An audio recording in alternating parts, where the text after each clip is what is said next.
Gab, I imagine everyone in Italy is taking this very calmly. Yes, with zen-like calm, Dan.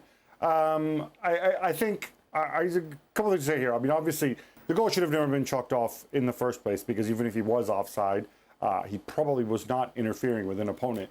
But that said, what has emerged since is that shot that you showed, that's taken from a different camera, which is not part of the VAR setup. And this is kind of the origin of the confusion. That camera basically records the game. It's a tactical camera. The pictures later go to the clubs, who can then use it for tactical purposes. It doesn't actually feed into anything live. The data is recorded on a hard drive. So we presume what happened here was, in fact, we pretty much know that what happened was Juventus, obviously furious, knowing that Candreva was there, suspecting he was there. They went back, they looked at the pictures from this camera, and they said, aha, look, here's Candreva. And then somebody, might have been Juve, might have been Salernitana, I'd suspect probably the latter, then started circulating these pictures saying, look, you know, how could this be?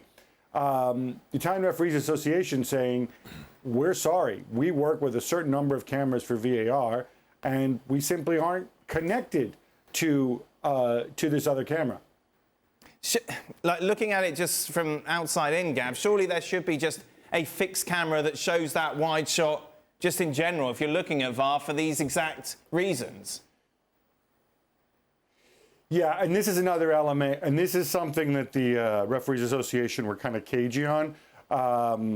They obviously do have other cameras. You do not have to have a camera perfectly lined up.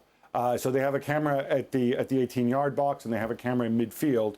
And normally what would happen is, and I'm sorry if I use some technical language here, Dan, but it is television. Okay, I'm ready. What would happen is one of those cameras would sort of zoom in for a close-up to what happens in the area, and the other camera would stay with a wide shot. In other words, with a shot where you can see pretty much everything, including Candreva. And I should say these cameras are also calibrated with the 3D software for VAR, so they're pretty accurate at determining who's where and what.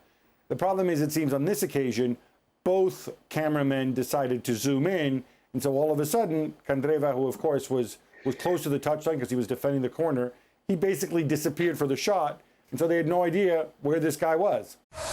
Thanks so much for watching ESPN on YouTube, and for more sports highlights and analysis, be sure to download the ESPN app, and for premium content and live streaming, subscribe to ESPN Plus.